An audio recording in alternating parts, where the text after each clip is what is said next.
Good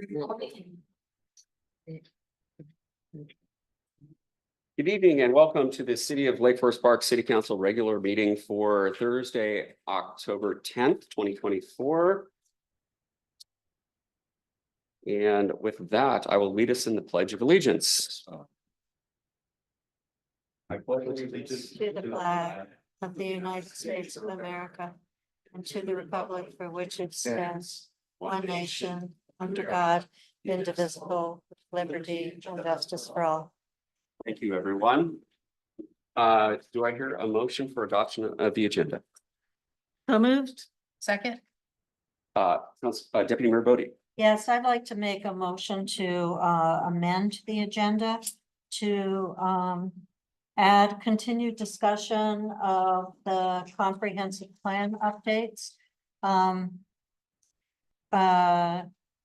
As under council discussion and action, and to move up the closed session that we have on collective bargaining to be above the council discussion and action. So the new 10 would be the closed session, and then the new 11 would be council discussion and action on the comprehensive plan, not action, council discussion of the comprehensive plan update. And then the rest would be renumbered as well. Do I hear a second for the motion to amend the agenda? Second. All those in favor of adopting the agenda as amended, please signify by saying aye. Aye. Are there any nays? The ayes have it. Thank you very much, council. So moving on, we're moving on to public comments. Excuse me, let me get some paper out of the way here.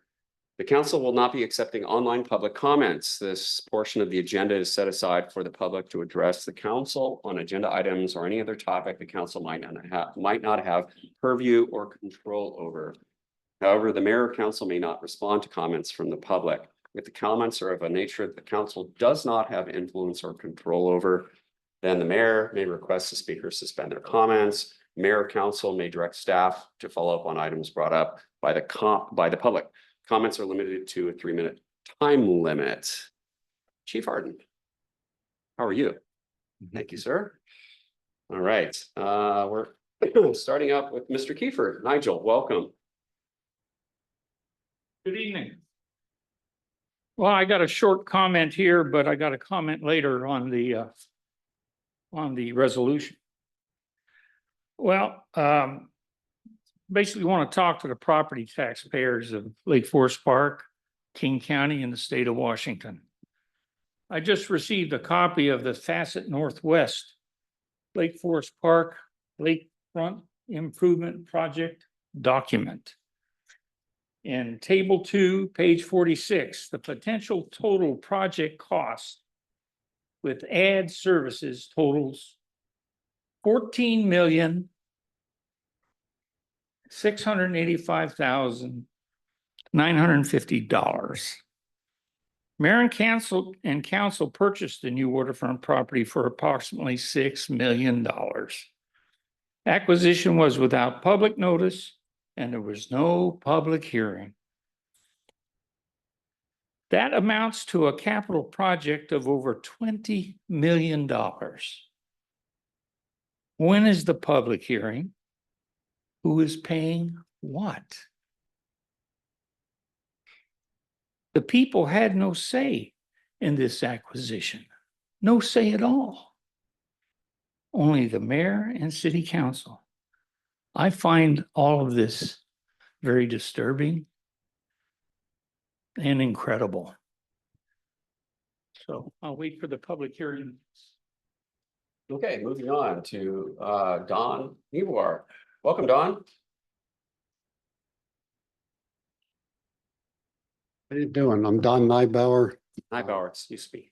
It's okay. It's been a long time, Don. Nice to see you. It has been a long time. Anyway, I'd like to address the what I've picked up on as far as and one of the topics later in your meeting, I think, is to begin to discuss hiring consultant for a potential levy lift next year. As some of you know, I've been active in being and opposing the last two levy lifts that have come forth from the council. I really don't want to do this a third time. And it may surprise you, but I and some of the other people are not totally against a future levy lift. But I think the point that I'd like to make today, because I really don't know as much about a lot of what's going on currently in the budget and the plans for the levy lift, as I probably should to be up here speaking to you. But that's never stopped me before. At any rate, the point that I want to get across, and I heard it when I listened to the video of your September 19th budget meeting where you had some discussion of this.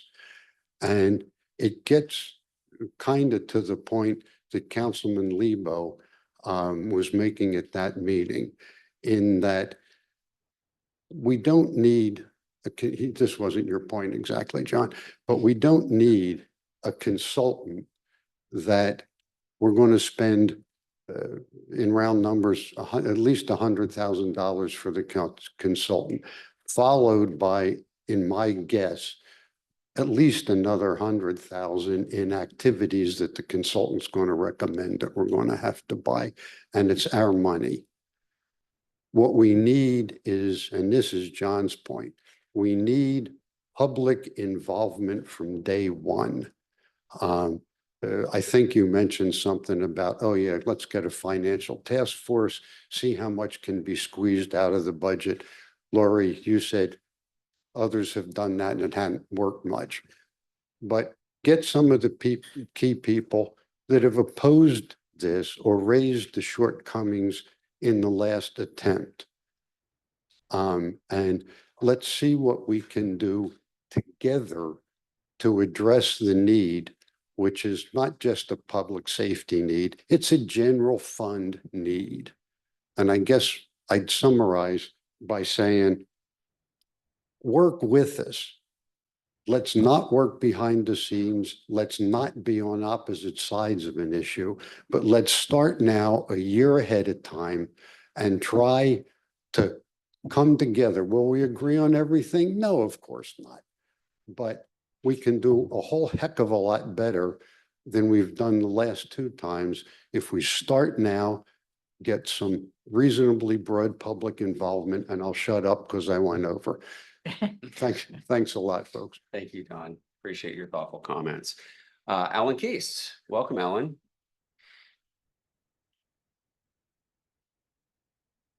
Thank you, Alan Keast, resident of the city, speaking on the consultant matter.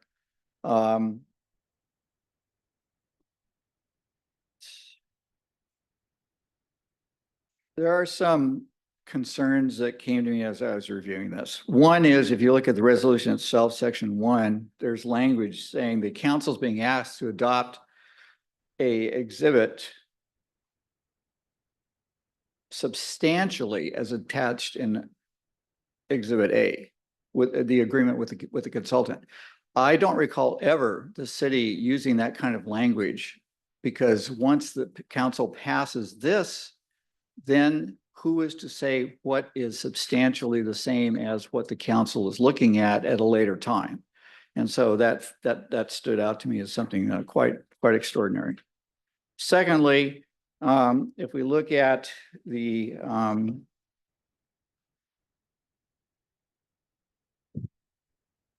public affairs attachment, Exhibit A, the page on the budget section is a partially redacted page.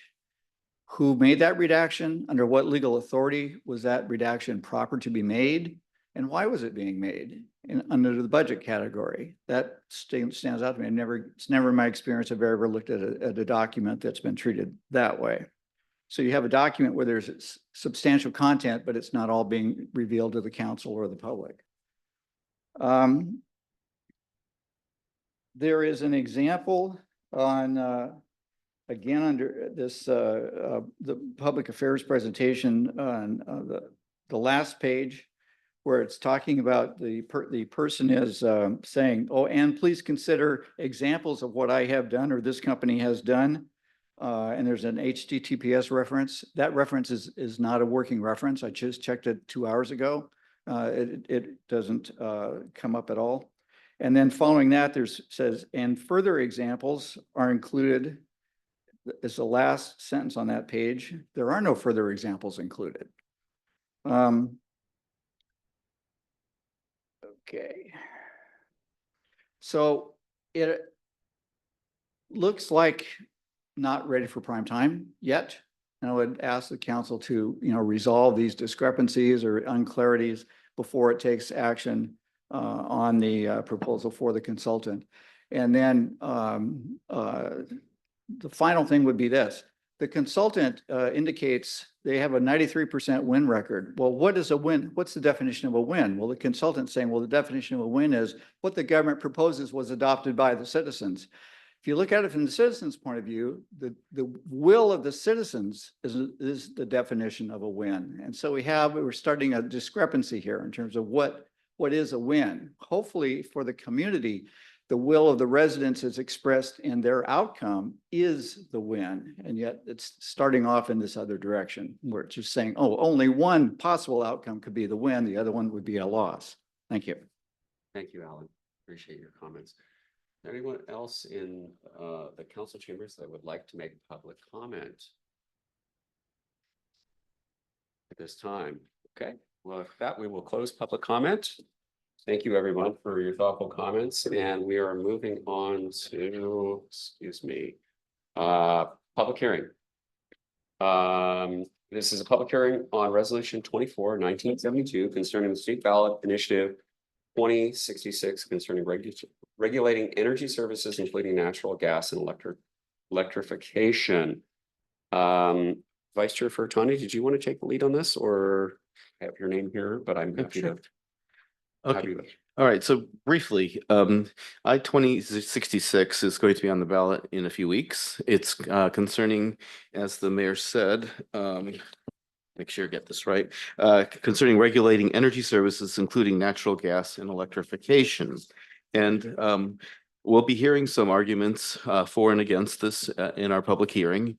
And I want to keep council's mind on that. There are going to be some effects whichever way this is decided on the actions that we take. So please keep an open mind. Thank you, Vice Chair Furtani. With that, are there any questions from the council on resolution 24/1972? Colleagues, questions? Remember, this is question only. All right, thank you. With that, we'll open the public hearing. And we have 3 minutes per speaker, please, for and against. And thank you very much, Director Vaughn. And hang on a second, Mr. Kiefer, let me read into the record something here. We have received already online comments, written comments from Sarah Phillips, who is opposed. Let's see, make sure we've got this correct. Is that correct? Yes. Opposing initiative. Right. Not opposing the initiative, the resolution, just so we're clear. Right. Yeah. Yeah, I want to make sure we're opposing the initiative.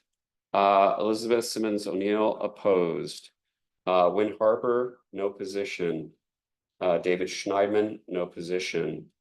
Barbara and Theodore Houston, I apologize if I pronounced that incorrectly. They support the initiative. Matthew Sun is opposed. Sally Yamasaki is opposed.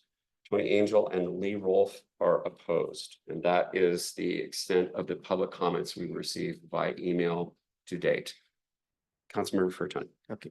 And to clarify, the folks who said that they were neutral on it, that literally means they do not want the council to take a position on it. Thank you for that. That is a very important clarification. Appreciate that, Vice Chair. And with that, we'll take public comments from the council chambers. Mr. Kiefer, you're first. please join us. Hello again. Okay, this is about the proposed resolution. I support initiative 2066. It prohibits state and local governments from restricting access to natural gas and the use of natural gas in buildings. I can't even believe we're talking about this.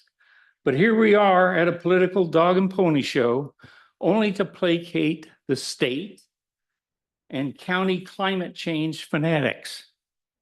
The climate change communists in the legislature attempted a carbon tax initiative 732 in 2016 and a carbon emissions fee initiative 1631 in 2018.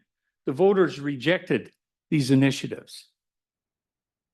Well, the legislative communists and greenie academics are a stubborn group and passed the Clean Energy Transformation Act in 2019. In 2021, the cabal passed the Washington Climate Commitment Act, a state law that provided for a cap and investment program designed to reduce greenhouse gas emissions. Then on March 28, 2024, they passed by a total of 10 votes in the House and Senate House Bill 1589, supporting Washington clean energy. None of this esoteric, non-empirical,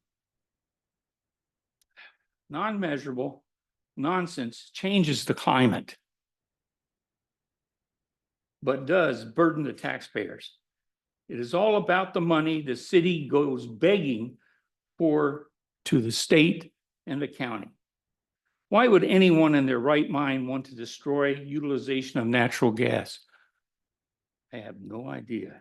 Ironically, such lunacy has resulted in the destruction of several clean energy hydroelectric dams in Washington state. So enjoy your public hearing. Ignorance is bliss. All the while avoiding public hearings on multi-million-dollar private property acquisitions intentionally concealed from the public. With that, we're moving on to Sarah Phillips. Oh, no, you're fine. Thank you, Sarah. We received your written comments and the council and I have all read them. Thank you very much. Are there any other members of the community that would like to make comment on Resolution 24/1972 concerning State Ballot Initiative 2066 concerning regulating energy services, including natural gas and electrification? No one in the enter room there, the green room downstairs. All right, with that, we'll close the public hearing. Thank you, everyone, for your comments. And colleagues, we're moving on to discussion. Actually, I'm sorry, possible response to questions that may have been presented to the public during the public hearing and from the council. Colleagues, did you want to make any comments about the comments or questions that were asked? Vice Chair Furton. I'd like to speak in favor of the resolution, that is to say opposing I to 2066. And there's a couple of very good reasons. Obviously, there is that. Hang on, sorry. We're going to move on to discussion in a second. This is response to questions. Response. Councilmember Reports. Yes, Sorry. hoping to get clarification. I believe some of the public comments refer to a gas ban. HB 1589 that was passed, does that ban natural gas for any LFP customers?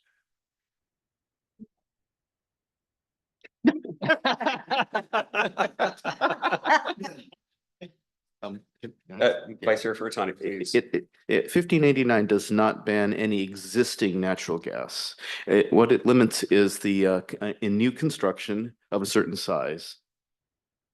Thank you for that. Colleagues, other questions about or comments about the comments that were presented or questions that were presented by either through written comment or through oral comment in council chambers? Deputy Member Bodie. Yes, I have the same question as Councilmember Goldman, so I'm glad you asked it. And that was my understanding as well, but I wanted to confirm it that we still had flexibility, especially for existing users. And I think that's important because of the fact that conversion of a home HVAC system from natural gas to an electric heat pump can be very costly and not affordable. And in the time when we're thinking about affordability of housing and so forth, we need to be mindful of that. So I appreciate the answer to the question. Thank you. Thank you. With that, I'm going to move on to, if there are no other comments or questions regarding specific comments or questions from the public. Item B, discussion, consideration and or action on resolution 24/1972 concerning State Ballot Initiative 2066 concerning regulating energy services, including natural gas and electrification. Council, what's your pleasure? Discussion. Should we move a position and then have the discussion? You are welcome Chair? to make a motion. Councilmember Vice Chair Burton, pardon me. Thank you.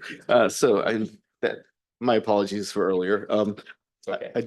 I would like to move, let's see, resolution 24/1972 concerning State Ballot Initiative 2066 concerning regulating energy services, including natural gas and electrification.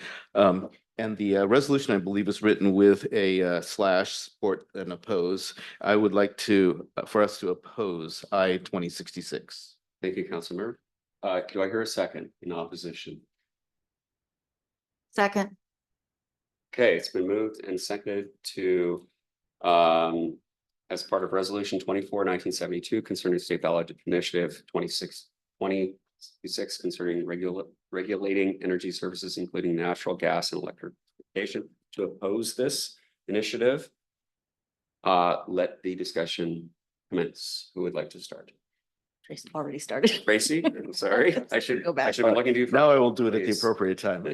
I'm taking my position to approve this resolution, which is to say to oppose I-2066 for a couple of reasons. And my colleagues have already brought up this point of this equity aspect, the environmental justice aspect.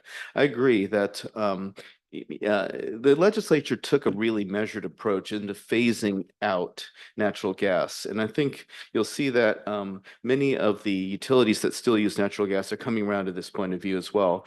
That we're not suddenly cutting off your access to your gas cookers and things like that. But as new construction occurs, they will be using alternate ways of heating food and to warming the house. It doesn't even fully get rid of natural gas. If you have an ornamental fireplace, for instance, you can still do that.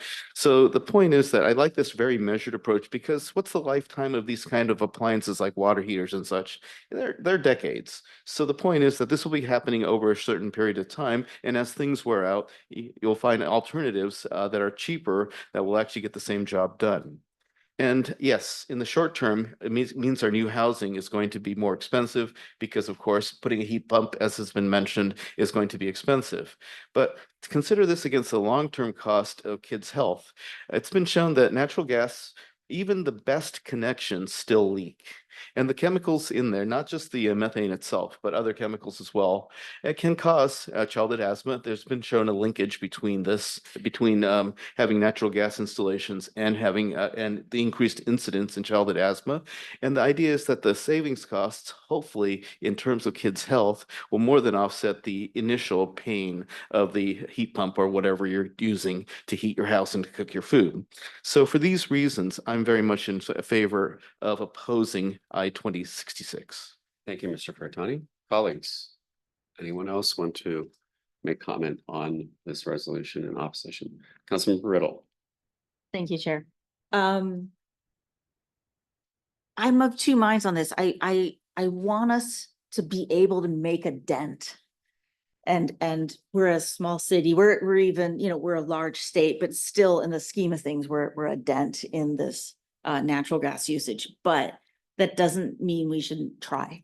And it doesn't mean we shouldn't set up expectations for future generations that we are going to do the best that we can with what we're able to actually influence.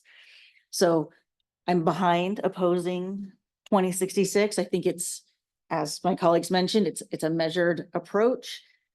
It will take time to make a dent, and hopefully by then more of the country and the world have gotten on board and are also making similar movements. I think the challenge, from a technical standpoint for me is natural gas is often produced in conjunction with oil extraction.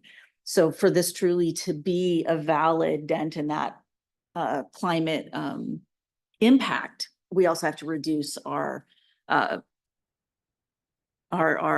oil usage as well. So that doesn't, yeah, it's not addressed in this at all, but those two eventually have to come together. And so as a country and as a world, we really do have a lot of work ahead of us. This is one tiny step, and I'm proud to take that step with my colleagues here today. Thank you, Councilmember. Colleagues, any other comments? Councilmember Lebo. Thank you. I would offer that, let me see if I can find it. ESHB, please help me with that, engrossed, what is it referred to? Gross Senate House Bill? Yeah. Oh, thank you. 1589. While legislation is not always perfect, it is representative of our community and our state. And it serves I think, the goals and values of our community, which is to move to an economy and a way of living that respects our environment and improves our climate action as both a state and a community. So while laws are not always perfect, I think this one, engrossed Senate House Bill 1589, moves us in the right direction. And I also think it's appropriate that as a council that we do take positions on initiatives that affect our community so that our community can appreciate and understand our perspective and representation of our community.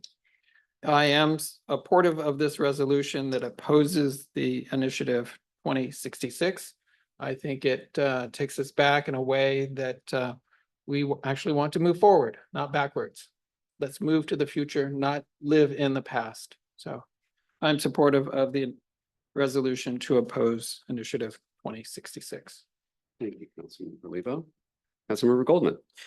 Thanks. So my day job, I teach chemistry at the University of Washington. And when I was on the bus coming from the university to this meeting tonight, at the bus stop, there was a yard sign up in favor of Initiative 2066. And the tagline was "Stop the Gas Ban." And from what we talked about tonight, it kind of bothers me with that misinformation that, you know, as an educator, I'm trying to help people understand things better. And that slogan kind of conjures up images that Puget Sound Energy is going to like come into people's homes and rip out their gas mains, which is not the case. That HB 1589 is there to help Puget Sound Energy plan for the future, to figure out what we can do regarding natural gas, not to cut it off completely, but how can we encourage people to reduce usage? Because ultimately, we do need to reduce our carbon emissions, and that means we do need to shift away from natural gas and towards solar, hydro, and other clean energy forms. And so for me, HB 1589, echoing Councilmember Lebo, that seems like a reasonable legislation to help our state utilities go in that direction. And so for that reason, I'm opposed to 2066. I think it would repeal prudent, environmentally needed legislation. And so I feel this is gonna be like a triple negative, but I will support the resolution to oppose I-2066, which would repeal HB 1589. Thank you, Councilmember. It is, you almost need a diagram to understand it.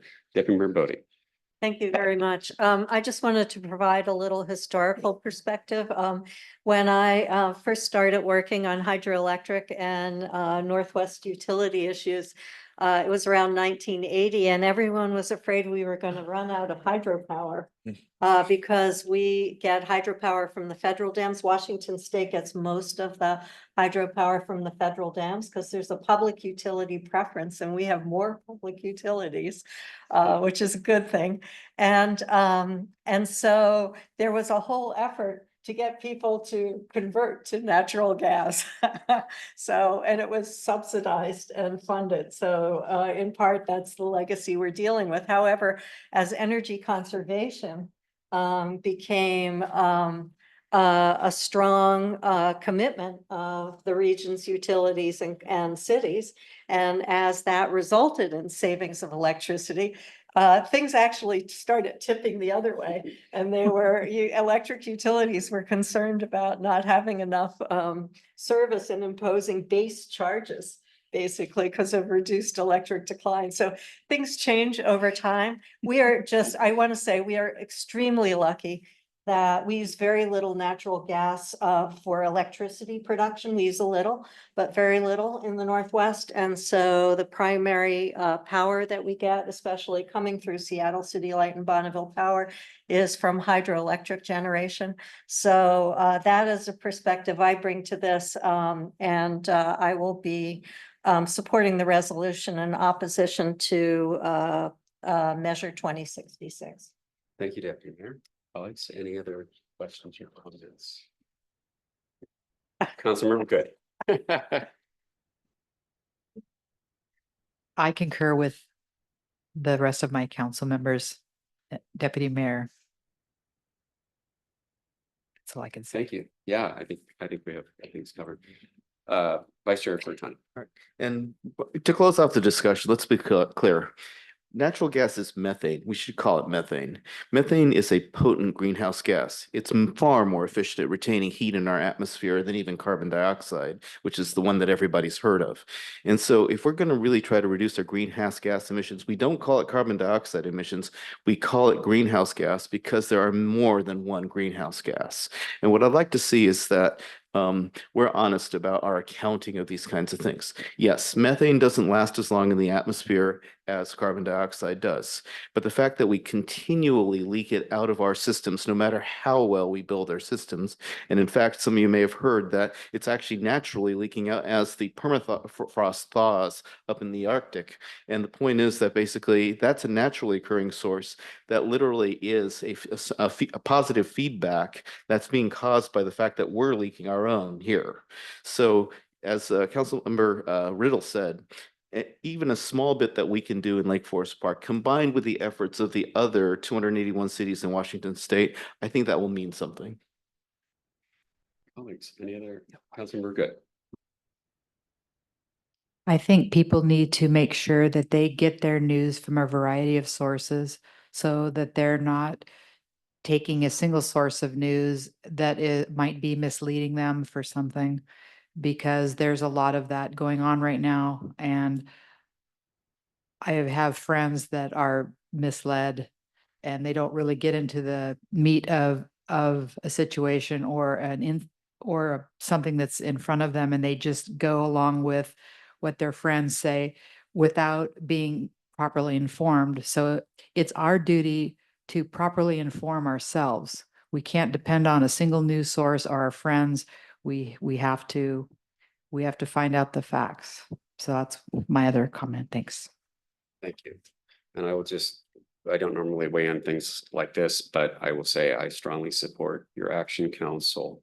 I completely agree with Councilmember Good. The sky is falling, but get an accurate understanding of what we need to do to make sure the sky doesn't fall on us. And I think that is critical. They're not coming into your house to take away your fireplace. With that, I will move on to the vote here. All those in favor of resolution 24/1972 concerning state ballot, opposing State Ballot Initiative 2066 concerning regulating energy sources, including natural gas and electrification, please signify by saying aye. Aye. Are there any nays? The ayes have it. It passes unanimously. Thank you very much, council. It's an important step in the right direction.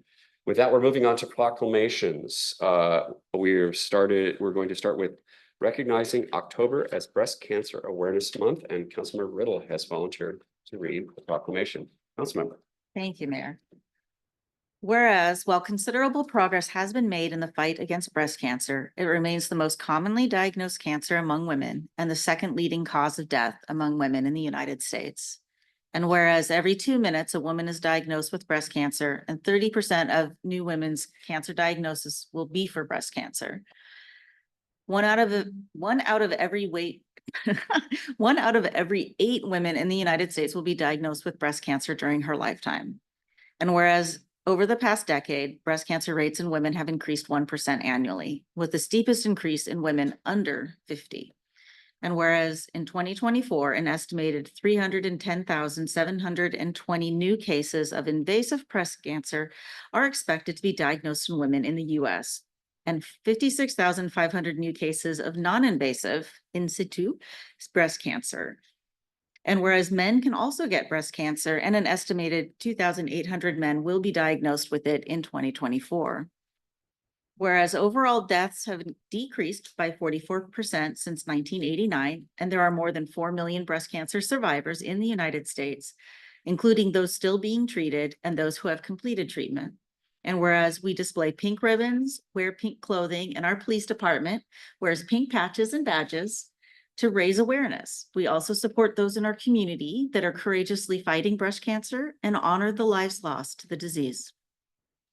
And whereas this October, we recognize breast cancer survivors, those battling the disease, their family and friends who are a tireless source of love and encouragement, and applaud the efforts of our medical professionals and researchers working to find a cure for this deadly disease. Whereas Breast Cancer Awareness Month is an opportunity to unite all citizens in our community to prevent breast cancer deaths through increased education, early detection, prevention, and regular screening. Now, therefore, the mayor and the council of the city of Lake Forest Park do hereby proclaim the month of October 2024 as Breast Cancer Awareness Month in the city of Lake Forest Park. And I commend this observance to all citizens and encourage all women and men to learn more about this disease. Signed this day, October 2024.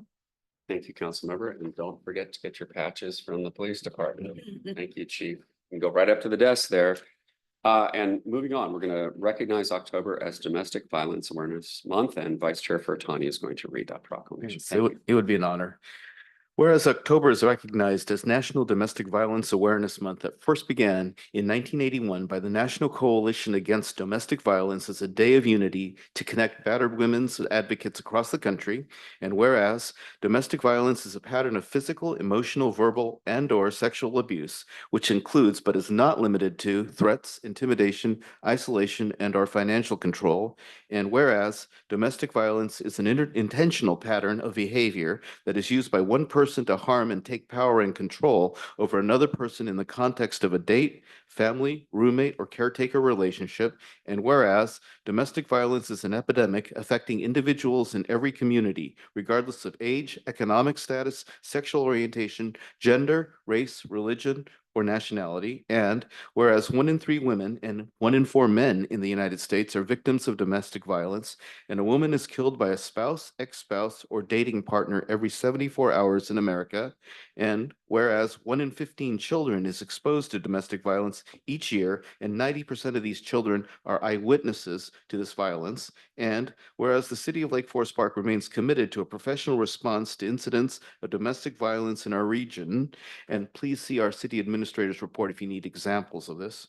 Now, therefore, the mayor and city council of the city of Lake Forest Park do hereby proclaim the month of October 2024 as Domestic Violence Awareness Month in the city of Lake Forest Park, and call upon all community members to speak out against domestic violence and support local efforts to assist victims of these crimes and finding the help and healing that they need. Signed this 10th day of October 2024. Thank you, Vice Chair Furtani. Colleagues, with that, we're moving on to the consent calendar. I'd entertain a motion for adoption. Motion to adopt the consent calendar. Second. It's been moved and seconded to adopt a consent calendar. Any discussion? Hearing none, the consent calendar is adopted by unanimous consent. Thank you, everyone. Moving on, ordinances and resolution for introduction and referral. Administrator Hill, Resolution 24, excuse me, 1973, approving Liz Loomis Public Affairs Professional Services Agreement for Levy Lift Consulting Services. Phil. Welcome. Thank you, Mayor, Council. This is just for introduction referral this evening. The schedule has us introducing this tonight, following up with any questions from council at your committee of the whole meeting on the 21st. And then on October 24th, Liz Loomis will be here either in person or online. I haven't confirmed that yet, to answer any questions that you may have about this proposal and contract. So as it states, I won't read this to you verbatim, but the administration did put out a request for qualifications back July 2nd through the 16th, and we received no responses. We put that out again and also direct contacted. I reached out to city managers, administrators group across the state and got some recommendations so that we could blanket as many people, get the word out that we were looking for a consultant. That ran July 22nd through the 12th, and that resulted in three firms responding. Selection committee of myself, Councilmember Riddle, Councilmember Goldman, and Finance Director Vaughn reviewed those proposals. We selected two firms to interview. We did online interviews with them, requested some additional information. I think we took a weekend to think things over, and then a unanimous decision to select Liz Loomis Public Affairs for this contract. The contract that is before you looks at a December 1st, 2024 start date and would run through the end of November 2025. As I had updated you at a previous budget and finance meeting, we've already engaged the polling and research firm who is working to put together that questionnaire. Is being reviewed by leadership and a member of our budget and finance committee, as well as staff. And that will inform and be forwarded to Liz Loomis as well as council for consideration of, are you going to run a levy? And if you are, how is that going to be structured as we move forward with this? I put a lot of stuff in here about increase in costs. I gave you the CPIU for the past 3 years from August 2021 through now. And then went through some new costs, but I wanted to hit on those for the public and for you as well. As you remember, Bothell ceased providing dispatch services for this city. We had to pivot to Norcom, thanks to the chief and Aaron, and a lot of hard work and many others. They got that done in short order, but that does result in a almost $284,000 increase per year to the city for that. I put in here jail services have gone up an additional $150,000 per year.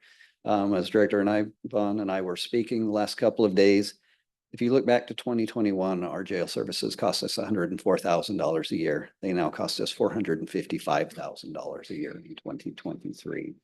And they are continuing to go up with inflation. Public defenders have gone up $30,000 a year. You just approved that increase to that contract. There's potential for changes at the Supreme Court level of this state where we could see initial projections by AWC and others. We could see a threefold increase to that cost if the number of cases. So that's a future. That's not something that's in right now. And then police department, police services and all salaries and benefits are difficult to keep up with. Your last 5% wage increase that we did mid-2023, just not to lose officers to other agencies due to the ever skyrocketing costs, add another $100,000 per year to the general fund budget. As far as fiscal and policy implications, fiscal implications, council put some money forward after pulling some money back for the police department +3. There's sufficient funds in there to get us through the end of the year with the polling and research firm, as well as the first month of this proposed contract. And then built into the mayor's 25-26 budget are sufficient funds to cover the remaining 11 months of this contract. Plus, as it recommends in the contract, there would be some costs for mailing and some video production, things that are outside the scope of this contract that we would be billed directly. There would be no consultant overhead from the Loomis group. One thing I wanted to concern came up earlier tonight about the redacted budget section within the RFQ. That was the consultant putting in what their price would be, and that is not allowed within an RFQ. The selection committee is supposed to do it solely on merit of the firms and not consider price. And so I had the city clerk redact that before it went out to us as the committee, so that was not a consideration. It remains unredacted and remains redacted because it wasn't supposed to be there. And on top of that, they didn't understand exactly the scope, and they put in some bad numbers and bad dates and weren't relevant to the future negotiations for contract price. And I know that City Attorney Pratt has an answer to one other concern that was brought up tonight. Ms. Pratt, please. I just wanted to address the resolution saying that the agreement is in substantially the same form as attached in Exhibit A. That has been in multiple resolutions before you. I started putting it in because we had multiple times where something minor was changed in a contract. We had a name put in the wrong place or exhibits not labeled or mislabeled, and we were having to bring them back to you. It seems like a waste of your time.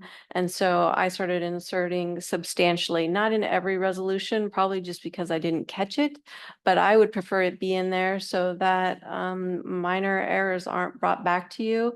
I see this in a lot of city resolutions, but but it's council's preference. It's your resolutions, but that would be my recommendation. Thank you, Attorney Pratt. Appreciate it. Thanks. So with that, I'm here to take any questions, any requests for additional information. If you would like the whole submittal with all the attachments and web location access, I can get that to you. But anything you would like me to bring back on the 21st for further discussion, please let me know. Colleagues, questions for Administrator Hill or Ms. Pratt? Mr. Lebo. Thank you very much. Yes, I would like a functioning website as a reference. And then there were examples that were proposed, and this is on page of our package 45, which is addendum 1 of the Liz Loomis Public Affairs. I'm sorry, I'm not looking at it right now. What is it that you're in need of? Sorry. So there was a reference to a website, an example of our work can be Oh, found yeah. on, and that's Okay. not a functioning website. Okay, yeah, I will get that to you. And then there were later on examples of the following pages of an FAQ and so on, so on. Okay, yeah, we can send that to you. Thank you. Thank you, Councilmember. Councilmember Goldman. Yes, first a comment regarding the website. So the link, it's to, I believe, the Franklin County Fire Department who ran a levy lid lift. It appears, because I checked their website myself, that the fire department has taken that page down. So if it's possible, if there's an archived version that could be provided. But I think it's not that the website's broken, it's that the fire department took it down. Yeah, because I had looked at that during the interview process as well. So yeah, we will see if we can get a copy of that. I believe a lot of their backup documentation that was provided has images from that website that we could provide you as well if we can't get it recovered. And then I have a question. So another thing we've been hearing from the community is wanting to make sure that the community is involved in this process as opposed to it being top down from the council. And I agree with that. So I was hoping you could comment a bit more. It's in your administrator's report of the contract with Olympic Research and Strategy. So what the value of that contract is and what sort of activities you anticipate them doing to reach out to the community before we even start proposing a specific levy lid lift. Okay, the value of that contract was $30,000. They will do a poll of the city, and so that will be mailed to every resident within the city. They also use an overlay, it's a voter's overlay to make sure that they get everybody who is receiving their mail elsewhere, who is a resident, so overseas, et cetera. There will be an online version as well. It will also be put out in Spanish, QR code, as well as web address, because not everybody uses QR codes. That is the extent of what they're doing, is they're asking the community at a broad sense what's important to them, what they support, about past levy efforts, why they voted against it or for it.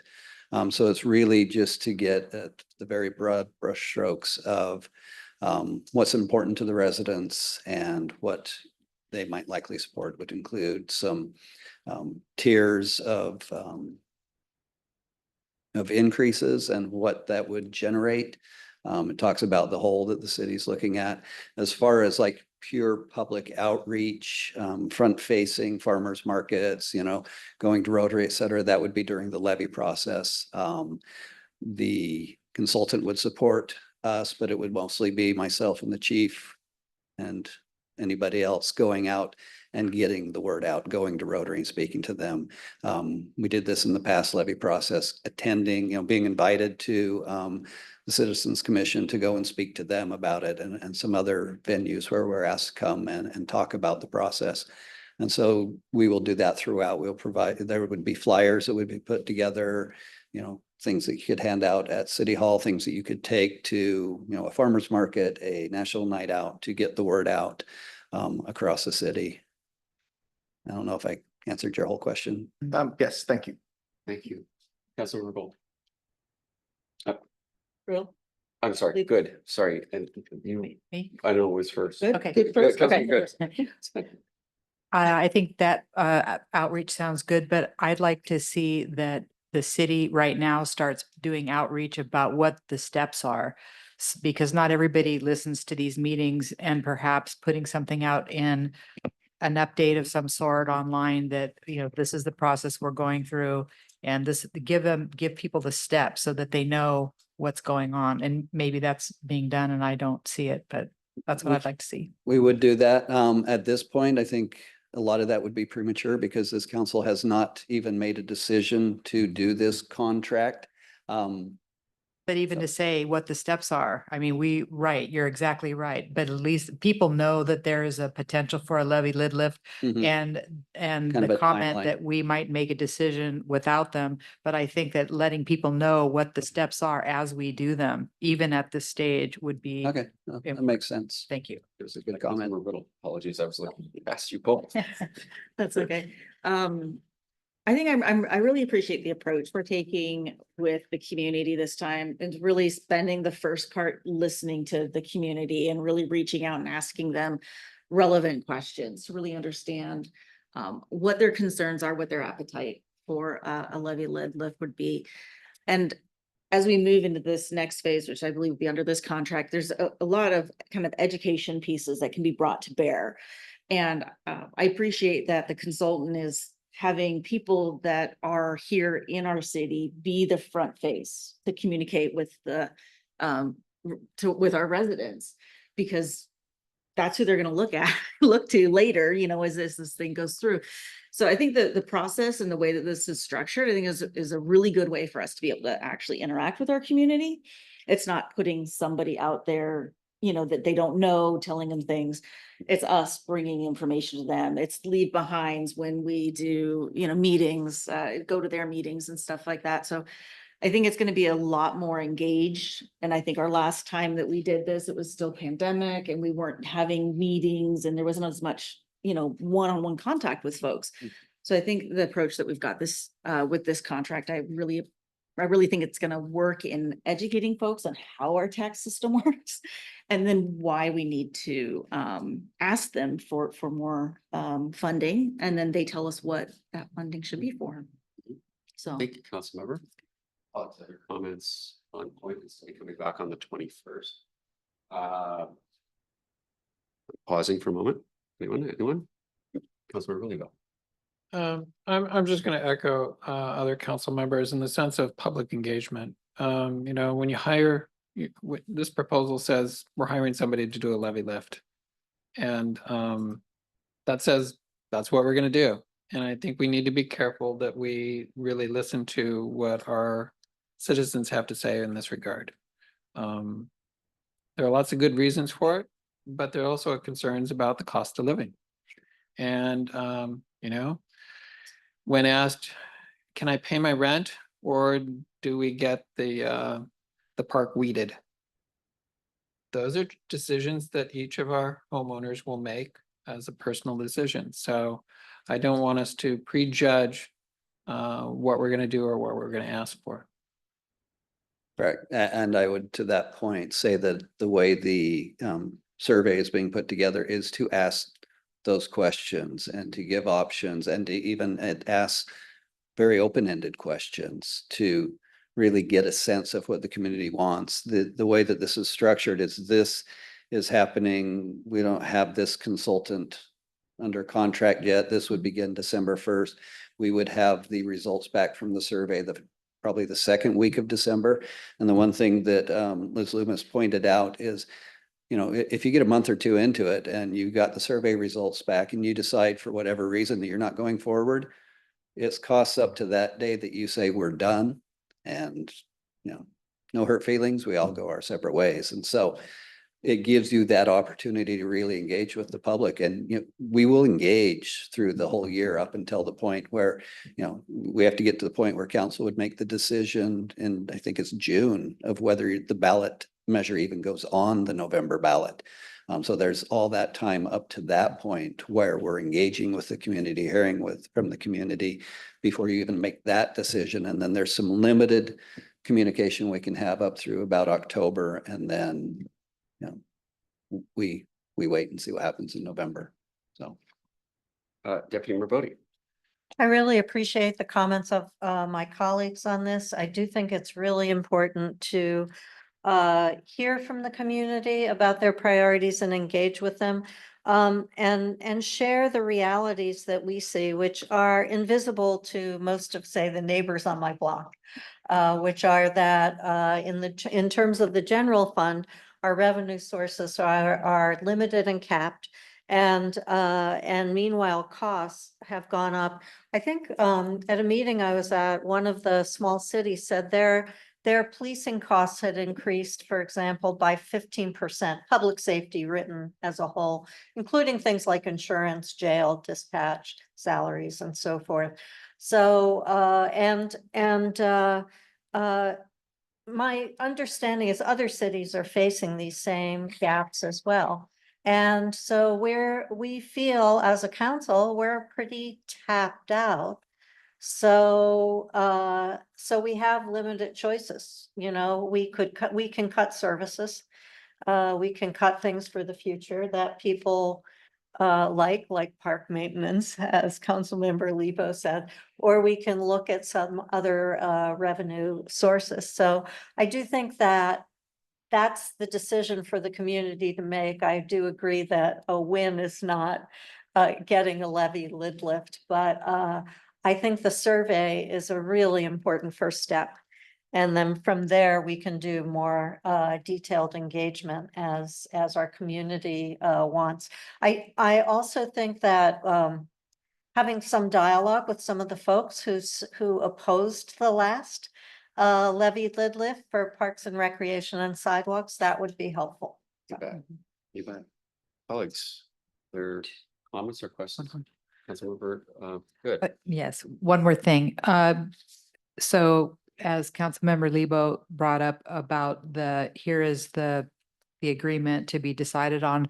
I think that if the public knew how that agreement was put out, that there was bids, that will make it more transparent, that they know that at least we're looking at more than one person. We just didn't say, hey, this is the one person we want, and just have that history Yeah, again. and for clarification, it was a request for qualifications, Right. not bids. Okay, We you. selected based on who we felt was most qualified to take this forward for the city. And then the price is negotiated afterwards. And then if you can't come to a resolution, you go to number 2. well, I still think that if we can put something Like out that. about that now and just explain the process so people know what processes the city is going through, so that, I mean, you can't over communicate, especially when it comes to money, I think. Thank you. Thank you, Councilmember. Colleagues, any other questions for Mr. Hill? We're going to have additional opportunities you will have additional opportunities to weigh in. I would just say, just bookmarking something for the future. If this council chooses to move forward with a levy lid lift, we, in advance of that, we'll be having a conversation about the legal constraints about what policymakers can and cannot do regarding the levy lid lift in the issue of transparency and fairness under state statutes. So think about that if you have an opportunity. The MRSC has a fantastic set of documents regarding introductory and deeper dives about what is allowed of elected officials. Mr. Hill, we're moving on to Resolution 24/1971, confirming the city's share of the 2025-2026 Regional Crisis Response Agency budget. I will just touch quickly on a few items. I'm just reminding council from our last discussion that pursuant to Section 12B of our Racer Agency Interlocal Agreement, notice has been provided by the fiduciary, which is Kirkland, advising principal agencies of the required financial participation for 25-26 biennium. The cost to Lake Forest Park is $244,538. As I mentioned last time, the estimate when we entered into the ILA was roughly $5,000 more than that. This has to do with the fact that as we spooled up Racer, there were a lot of costs. We all put in our initial starting funds. A lot of costs weren't expended because it was slow to hire and bring on our executive director as well as the rest of the staff and get into a place and begin leasing, et cetera. And so we set aside what we called the the rate stabilization fund to help us weather over a couple biennia the increases that we would see. There's $800,000 in there. 400 of that is programmed over this 25-26 biennium, then the next 400 over the following biennium. We're also in very good position financially. We've established 5% operating reserve, 2.5% contingency reserve, equipment replacement reserve, and the operating and contingency as well as equipment replacement reserves are fully funded and have no projected uses in the upcoming biennium.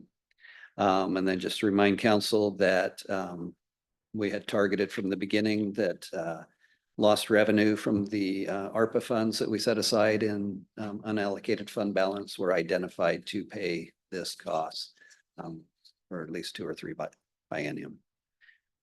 And I went back and watched the video today. I didn't see any additional questions from last time that weren't answered in that meeting. So I don't know if you have any for me tonight. This is your second touch. Questions for Mr. Hill regarding the RCR share of the agency budget? Councilmember Lebo. May I make a statement instead of asking a question? Absolutely. Okay. You bet. You know, this is, spending money is hard. Investing is such a great thing. Trees grow when you plant seeds. This is such a great opportunity where 5 regional cities have come together in a way that really is humane and respectful of our citizens to help them to a better life. In a way that respects them individually. And I really want to applaud all those who in any way imagine, contributed, or facilitate this process. When government actually does things that people will benefit tangibly in their lives every day is really exciting. Spending money is difficult, but investing is easy because it will grow and reap benefits, not only for those individuals that are directly affected, but there are so many individuals indirectly affected. It helps our police, it helps our citizens, it helps all of us. And thank you so much for all those that have made this possible. And just remember, I appreciate that because, sorry, we are very proud of what has been accomplished. But without the backing of the elected officials and coming together, this isn't possible. I mean, there were a lot of hurdles that had to be gotten over. You've got 5 different city councils and mayors that have, some opposing views and, divergent. And to get this to come together and with all the staffs and the police departments and the buy-in that we're getting, and then to have connections come into the fold has been amazing. So thank you to you guys as well. Thank you, Councilmember. Colleagues, any questions or comments for Administrator Helen? Thank you, Phil. Appreciate that. And with that, we're moving on to a closed session. Collective bargaining per RCW 42.130.140 parens 4 parens B. What is our expectation for time frame? All right. Time frame for our closed session. 20 minutes? 20 minutes? Okay. Okay, with that, we're adjourned for closed session for collective bargaining, and we'll be back in a little while. Thank you, everybody. The closed session will be extended for another 10 minutes.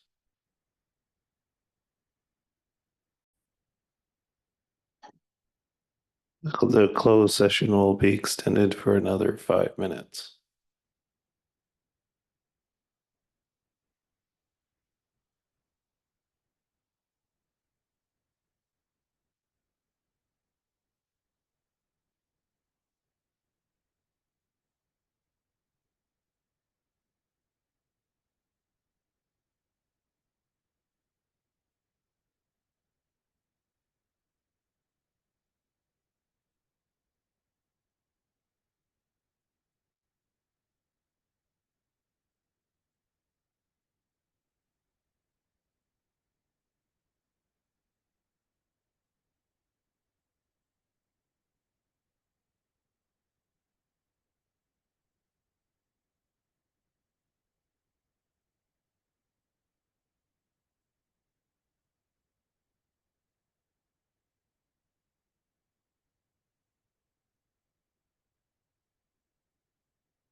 Okay, Okay. help yourself.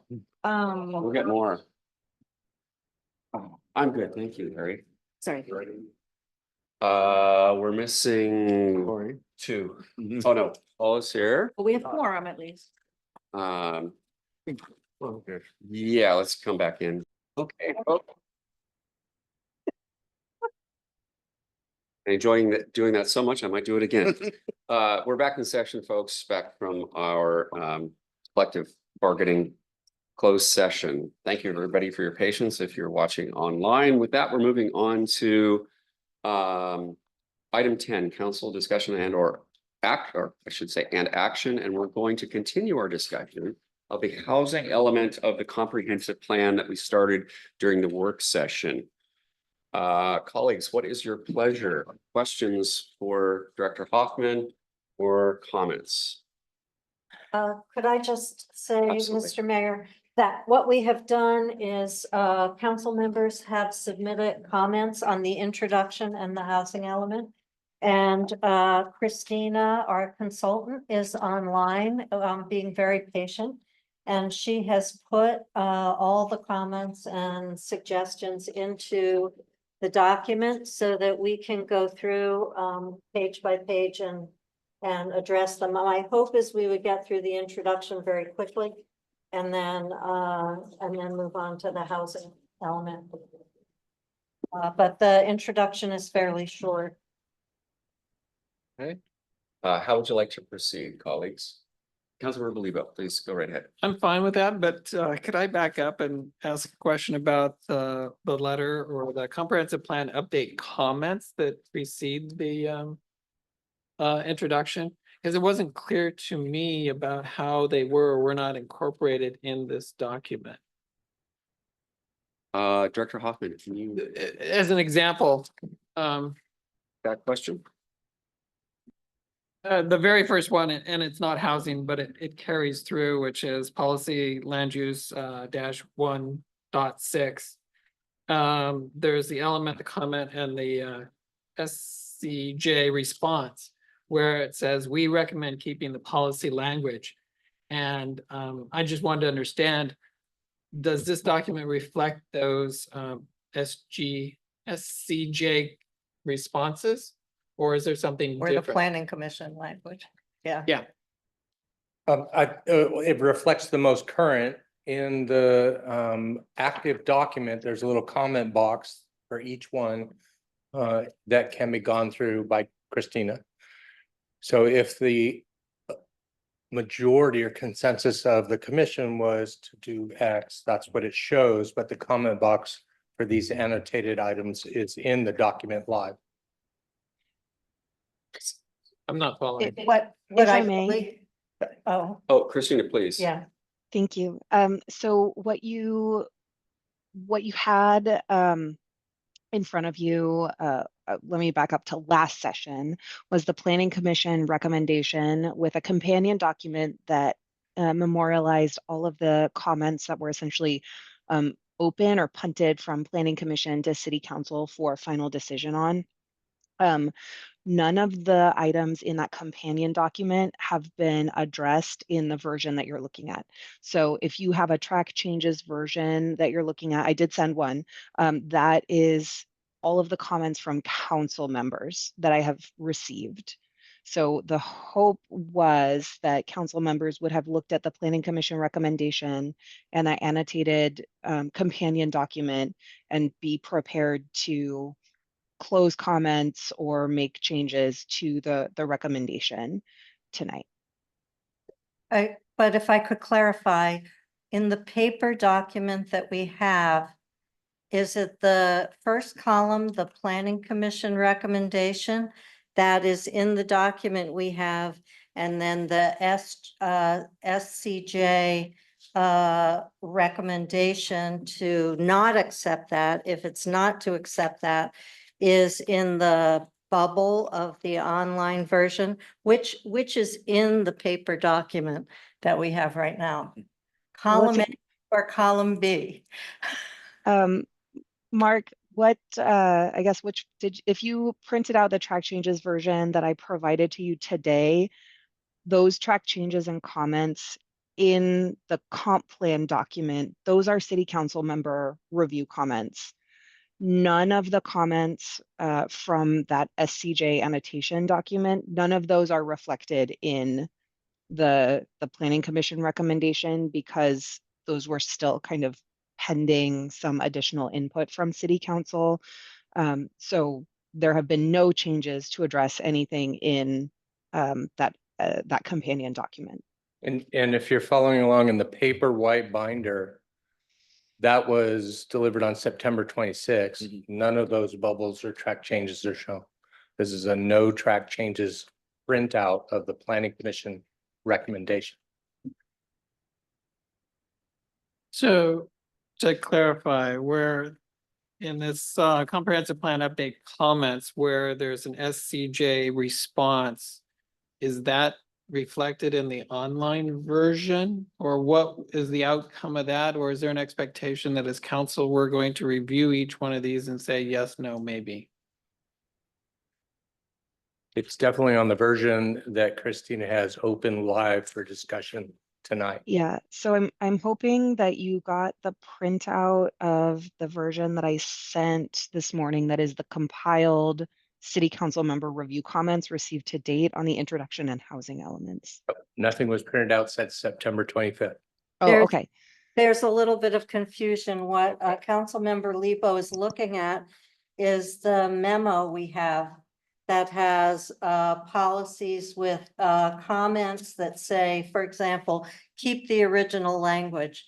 And SCJ, for example, saying we recommend that you do something different in column B. And so we're not talking about the council member comments. We're asking the base document we reviewed, does it have column A language or SCJ response language in the I base? see. So the comments that are listed in column A, there was no consensus. So those are recommended changes to the version that you're reviewing tonight. No, that's not. Yeah. No, in this letter of September 19, the first column is what's when it talks about an element or goal policy, it's not a comment. It's the middle column is the comment, Right. and then the SCJ response. My question is, when I read the document, which version do we have? Right. And is there an expectation that We're supposed to figure it out. are we supposed to resolve those issues where it says SCJ recommends that we do something? Is that recommend already done? Or is there an expectation that as council, we're supposed to say something? So the other is I will ask that if there are emails sent out the day of the meeting, that printouts be provided to council members if there's an expectation that we're to act on those. They weren't sent out because we're doing it live. Each one has a comment box in the live document. We're being flexible and adjustable with Christina. The printout that you received September 26th has an annotated memo reflected in the live document. The live document she has before her has not been shared by email or in painting. It's 300 something pages. The answer to your annotated question, that memo, as we go through each element, the items in there need to be resolved once and for all. If your question is, what does she have open? She has that discussion ability that's not in the binder. Do we want to bring up the live document Yes, for clarity Yeah. and start let's start and then Start. we can go back and see what, And if see. we need additional resources? Is that Christina too- can share screen. I think you'll see the annotated item on the screen, plus the council comment on the screen. Each one has a symbol and it's live. It's not printed or emailed. Okay, so what we're looking at is Excuse me a second, Christina. If there is material that we are to respond to this evening that's sent out today. No. No. No. Again, I don't know how I can prepare when I haven't seen something so that I can give you good feedback. if tonight we're gonna look at council member comments live, that doesn't give me time to prepare to think about whether I want to agree or disagree. And we're on a fast track here. Staff's in total agreement and we'll adjust for the next meeting. Thank you. Colleagues, other questions, comments before we dive in here? Okay, thank you, Christina. Okay. Continue. So we are looking at the introduction chapter to the comprehensive plan. I apologize that some of the formatting looks a little wonky. I'm trying to collapse sections so that it doesn't take a long time for me to scroll from introduction to housing. So things look a little off. That will be corrected as we finalize different chapters. This is just those formatting errors are primarily just because we're trying to do this review in a way that's efficient. So we got relatively few comments overall on the introduction chapter. There are some suggestions, some minor suggestions to consolidate and streamline some language here in the what's inside the comprehensive plan section. I have addressed those with this track changes that I'm showing here. And the comments and my response to those comments are shown here. Assuming this looks good to everyone, can give me a direction to scroll on. I don't know how we respond to something that we haven't seen. Yeah, to clarify, I appreciate what you're doing, but I don't have that document. I mean, I don't actually have, even without the strike throughs or the red stuff, none of that language is reflected in the paper version I have. And I didn't receive anything on the 26th that was that then document, so. It didn't exist until today. So the email in reference was to staff that incorporated some Leland comments that incorporated council comments that we received this morning. Yes, I did get comments trickling in today. Certainly we did want to have something to send out sooner, but with comments coming in a little bit late, we weren't able to do that. Deputy Mayor Bodie, would you like to? This is the document that you have, that you received previously. The red lines are edits based on council member comments, which were compiled by Christina into the document. We have agreed, staff has agreed going forward that when those council member comments come in, and they don't come in as a red line, they come in as section H 1.3. What about this, or change this language, or add this language? So all those will be sent to you ahead of time. But to see it in the document, which very thankfully Christina has done, so that you're not flipping back and forth, that's what this is. That's how we've done town center code and so forth before. So I think what we should do is proceed and take the time to read it. Next time you will have the suggestions ahead of time in list form. And then in the meeting, we'll go through them in red line form. Does that make sense? Are you amenable to that? What are comments, Mr. Lebo?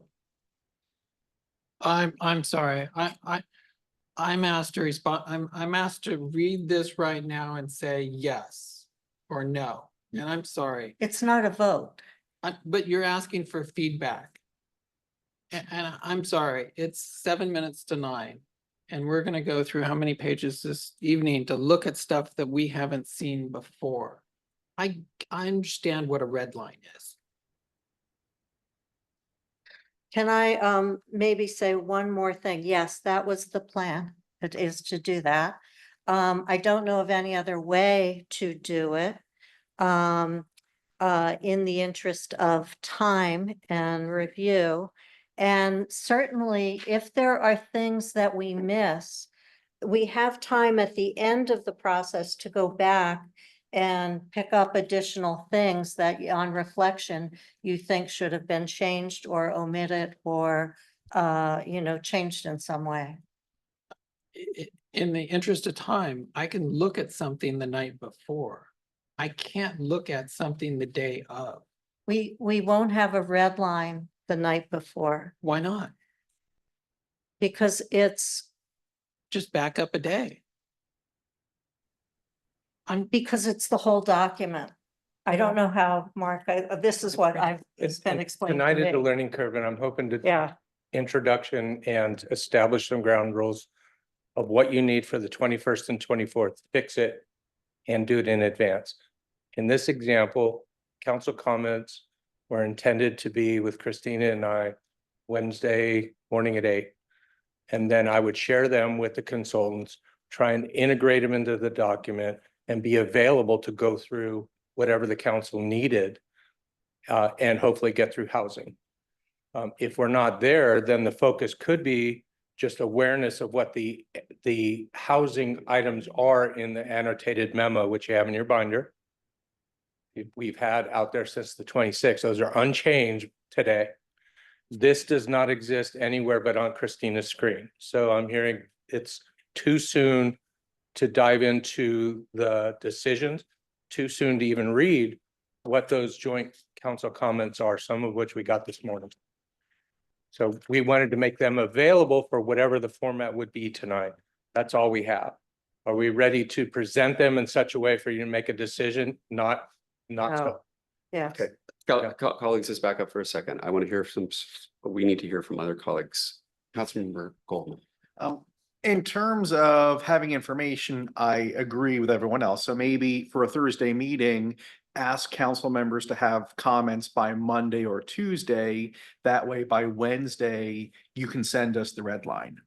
Now, for the introduction, I mean, in my opinion, a lot of the introduction is pretty boilerplate stuff. I don't think there's no controversial policies in the introduction section. So maybe we could get through that tonight.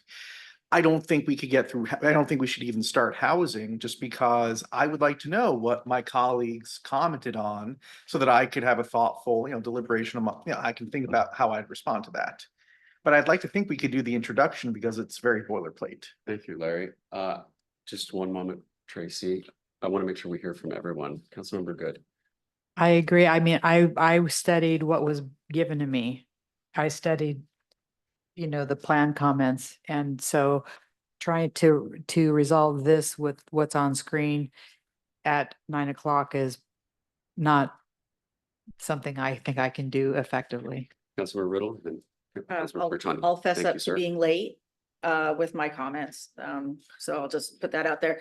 I think perhaps if that happens again, the comments just don't get integrated, because I agree with my colleagues that having this information when you were hoping to have that information and then getting it out to us in a way that we could absorb it before the meeting is more important than picking up somebody who was late getting their comments to you. Thank you, Councilmember Riddle, and Vice Chair Bertani. Thank you for your patience. And I appreciate Councilmember Riddle's comments, because I was the same way.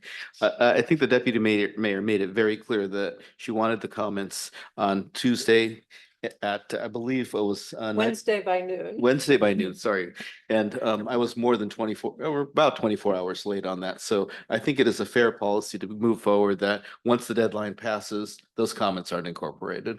Okay, thank you, everybody. So to Councilmember Goldman's point, I will defer to the deputy mayor about which direction you would like to be productive tonight. And we have future considerations, and one is making sure that you get your comments in early and often. And two, and if it's, I don't think it's unreasonable to say if they're not in by the deadline, they don't get incorporated, it's forever hold your peace on that one. And then the second thing is, we need to make sure that the red line copy or whatever is aggregated is available for the councils to do their homework in advance, so they're prepared to make an educated decision based upon what you all have weighed in on. Is that a fair assessment? That's good. And I also think as we go through, you'll see there aren't that many changes to the introduction section. Okay. And how would you like to proceed this evening, colleagues? Staff has only 4 comments on the introduction that Christine can go through, and they're fairly standardized. I think we can get through that. Thank you, Mark. Are you all amenable to that? we're pivoting here. Mhm. Okay, let's move forward. Christina, thank you for your patience. Sure, no problem at all. And I will work with Mark to refine our timelines a little bit. Excuse me. So we got, again, relatively few comments on the introduction. Several of those were related mostly to streamlining the language, which I have done here as a suggestion. Adding a sentence about climate planning. Excuse me, I'm so sorry. And then a few additional comments in the demographic section.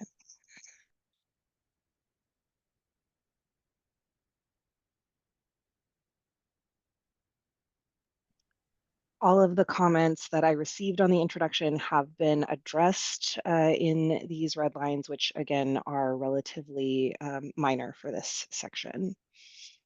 Yes, please. And one of the comments that I've made kind of throughout here, and I would like to bring to the council, is kind of going from forest canopy to urban forest and kind of looking at it as not just the leaves on the top of a tree, but the urban forest itself. So I've suggested that change frequently throughout the document, and I'm open to conversation tonight or in the future as to whether you think that's an appropriate way of describing our forest here in the Lake Forest Park.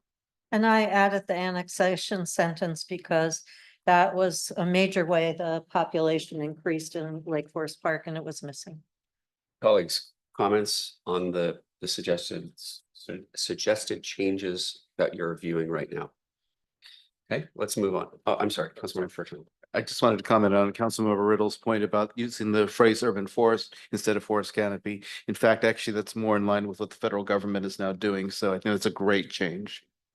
Right. Okay, let's move to the next section. Scroll down, I should say. Or up, whichever. I'm not sure which, depends on what you're Scroll up. on, scroll on. Scroll on. Thank you, Chris. Yes, a question about the mapping. The map graphics are still being refined, so we will have one with a more comprehensive road network and some other contextual features as we finish the graphic elements. Have another comment about graphic inclusion. I should have probably prefaced this with a comment that we are still refining graphic elements of this. We just did a photo trip, got some updated photographs to include in the plan, and we're also updating graphics.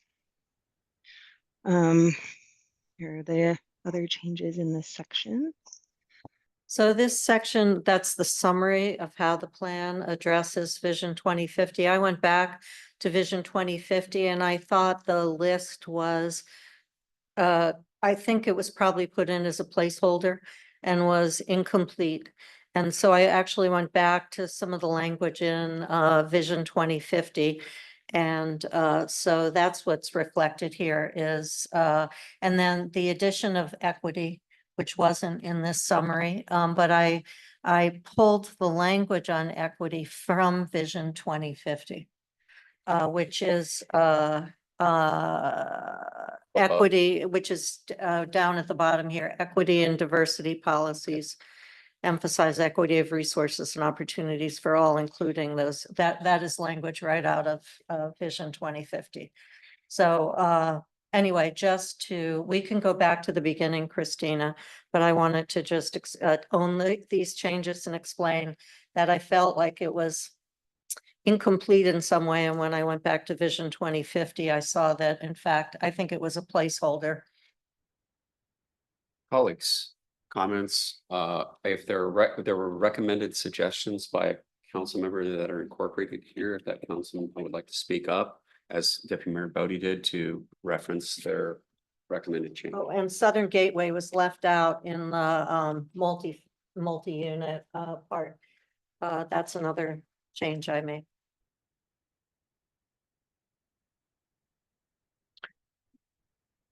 So we're good. The Southern Gateway is actually a pretty limited little land spot.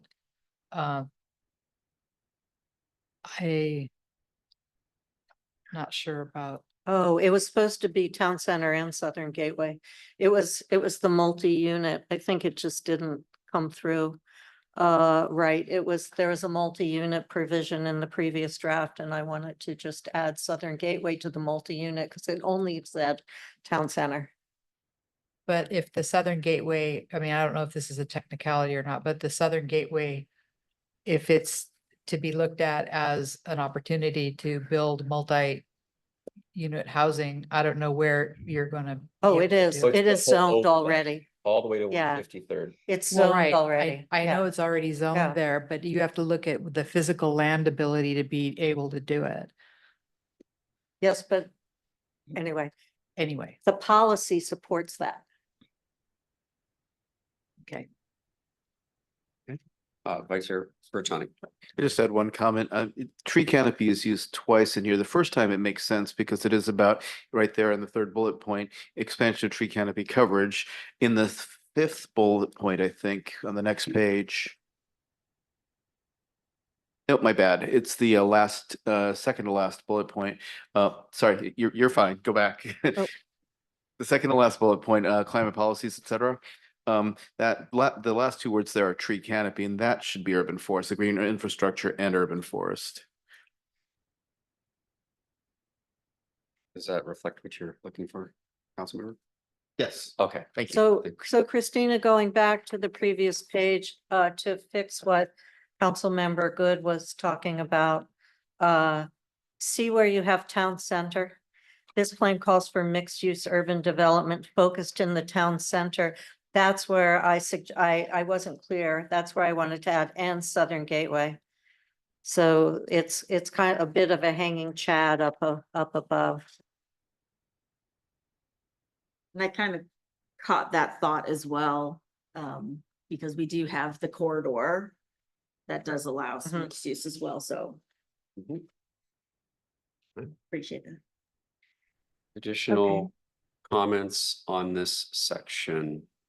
I did also want to, I had prepared a brief response to, I think it was Councilmember Riddle's question about zoning in the town center and maximum capacity here. So I did want to respond to that. So in the current version of the plan that we're looking at, there are no major land use changes required or proposed. The zoning tools implement the future land use designations, which are the future land use map that's included in the plan. There are no big changes to that future land use map. Those zoning designation, or I'm sorry, those land use designations aren't changing. And so therefore also none of the implementing zoning designations are changing either. This land use map could be amended in the future to allow more density elsewhere. You certainly could also explore code amendments that would change the density or capacity in one or more of your zoning districts. My recommendation, if there is interest in pursuing that, is to make a further study of that and implementation action and think about it maybe alongside the 2025 docket or at some other future date and not open that up at this juncture given our overall time frame. Thank you, Christina. Colleagues, questions or comments? Christina, one more thing, that sentence on town center and Southern Gateway should be moved up to the capacity paragraph. Just that sentence, because it's now embedded in the environment paragraph.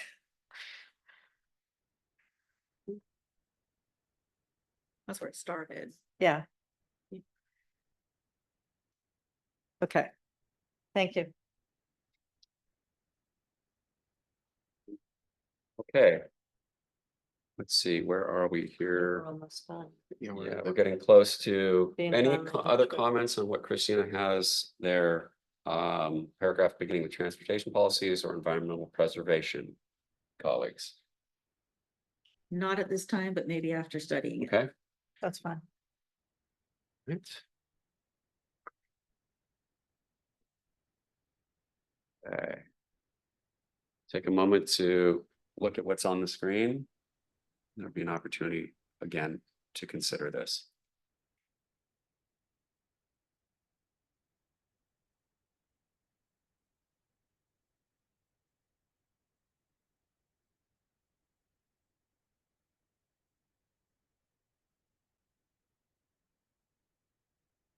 Colleagues.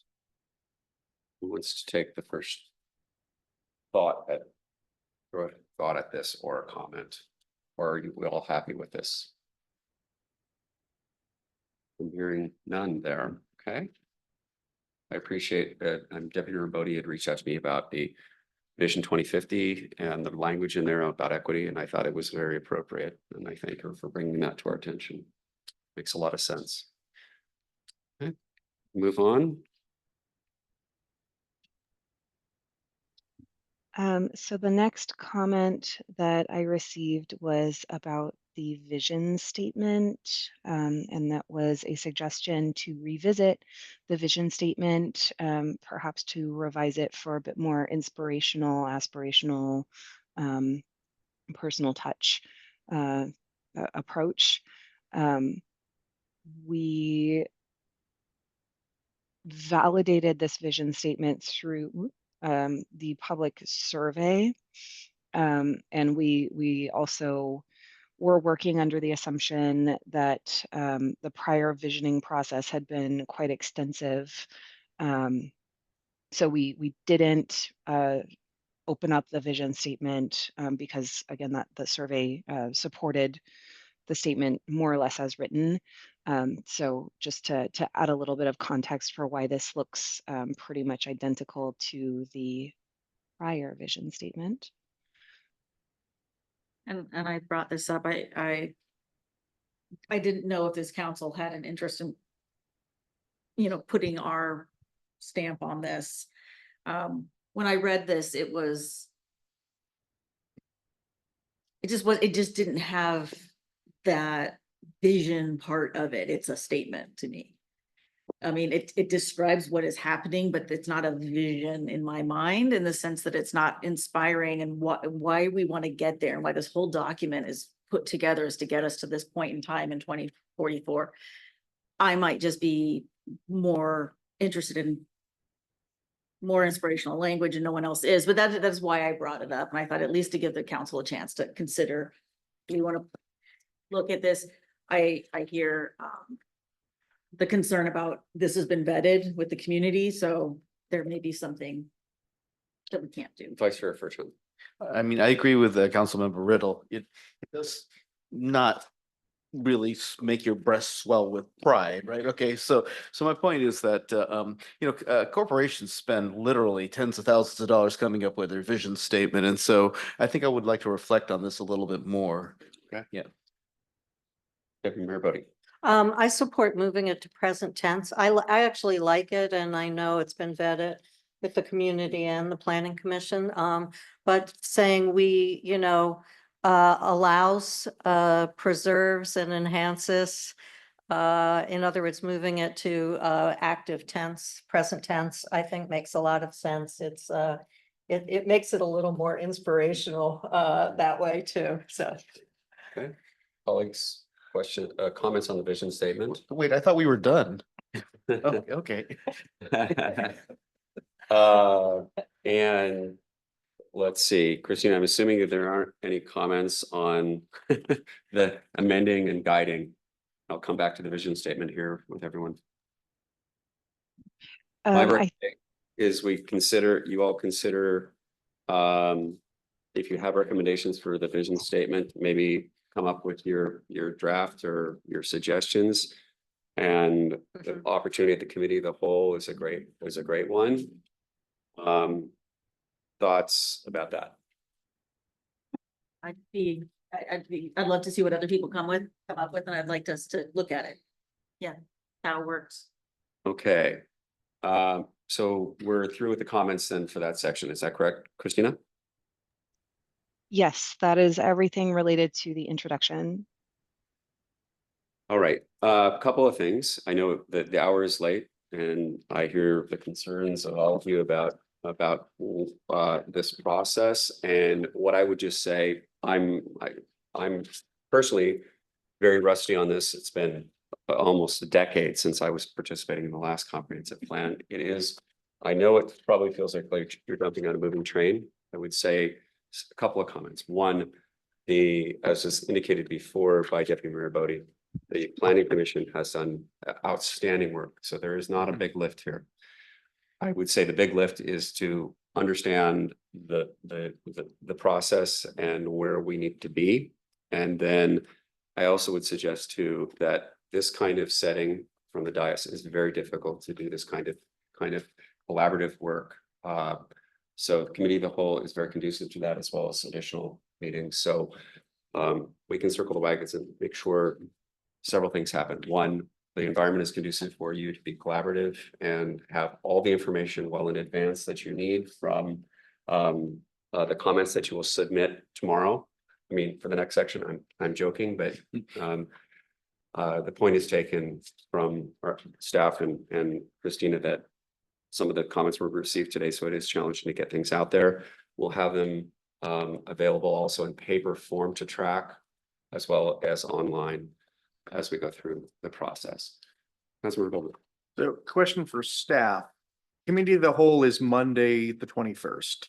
So we, since the councils, we want you to send us the red line by Friday, the 18th. If that's the case, when do you need our comments by for land use and housing?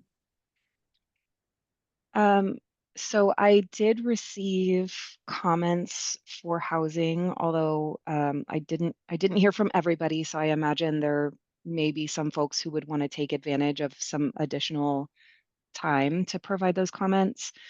If you want an updated draft by the 18th, I will need to receive your comments, and knowing that they will have to be routed from either Director Hoffman or Deputy Mayor Bodie.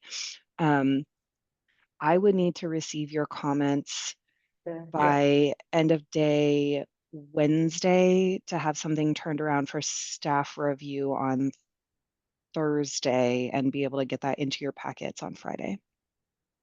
Okay. Thank you. Director Hoffman, is that? One comment about electronic versus paper. There's a lot of paper. If we're going to go paper, we can stick to the topic of that night and print out that element if that helps. Or we can go the route of paper copies of the council comments. But the working document stays with SCJ. So as we get comments, incorporate them, meet those deadlines, share them with Christina, produce those materials. It's going to be tight. And if we're going to do paper and electronic at the same time, it's going to be a challenge. From an environmental point of view, I would prefer, if council is amenable, that the list of council comments come to you in paper, but not the red line, and the red line be done in the meeting room, because otherwise it's going to be a voluminous amount. Yeah. Sorry, that was not. What I want in the packet on Friday is a PDF of with the actual red lines and the comments on the side, very much like what we're seeing here. You can print a PDF with the comments and red lines shown, not collapsed and showing just new language. That's what I would like, and I'd like it electronic on Friday. Mr. Leibach. I concur. Okay. The other that would be helpful is that we have this schedule, and if you put on there times for review comments that are due by council members, that will be helpful. Okay. Roadmap Council leadership are good. Yes. We can work together to do that. Yes, You we bet. can do that together. Sure. Okay. And we'll also, because we didn't get to housing, we'll have to extend the schedule. One of our other questions was whether we could take that budget meeting over for a comp plan, December 7th, I think it is. No, some date. Anyway, we can. Well, talk an about optional that budget too. meeting. Yes. I personally am not anticipating we're going to need that based Okay. upon the feedback we're getting from you all, Okay. but it's your decision. So let's see how it plays out. And I think we could probably do that. I would also offer to, and Director Hoffman and I have talked about this in the past, as well as Deputy Mayor Bodie, there may be an opportunity here for a bigger, deeper dive 3-hour session sometime that in On the a mix weekend. on a weekend. Which I know Director Hoffman, I apologize to staff about that, but sometimes it does help move things along. So it's really up to you all. And just a reminder, we do have a public hearing required and we have a deadline for that. And so we will have to factor that in when we take a look at the schedule. So whatever Saturday or weekend session there would have to be allow time for that public hearing. Yes, thank you. And on point, Deputy Mayor Bodie, I did want to comment. There is some misinformation out there about the fact that this body and the city are late with this. That is absolutely Right. factually incorrect. We will address some of the other elements of some of the misstatements that have been put out there by members of the press, because it's not helpful. And I, for one, and I know you all share this sentiment, believe that the Planning Commission has done an outstanding job in bringing you a really, really well thought out document for you to work with. And there is plenty of time still to work through this. And thank you very much for your leadership on this, Director Hawkins. Okay, colleagues, anything else on planning, the comprehensive plan for this evening? We have a lot of homework to do, and we'll get rolling here. Once you catch your stride, it gets easier. Okay, with that, item 11. Anyone have any items of other business? Mr. Mayor, Yes, do you want to excuse Councilmember Saunders? thank you very much. I'd entertain a motion to excuse Councilmember Saunders. So moved. Second. It's been moved and seconded to excuse Councilmember Saunders. Is there any discussion? All those in favor of excusing Councilmember Saunders signify by saying aye. Aye. Aye. Are there any nays? Nay. Thank you. Let the record show it's five ayes to 1 nay, as is our bad rhyming joke. Yes. Okay, moving on from, yes. Mr. Burnett. One other piece of council business. I've gotten one request for an SCA appointment from Councilmember Riddle on Healthier Here. Is there anybody else? On Cities Association appointments to committees and boards. Okay, going once, going twice. If you have a comment or question, please reach out to Vice Chair for a time. Okay, with that, we're moving on to council committee reports. Are there any council committee reports? Mr. Lebo. Yes, Tuesday evening, there was a planning commission meeting and there was a discussion about preparation for the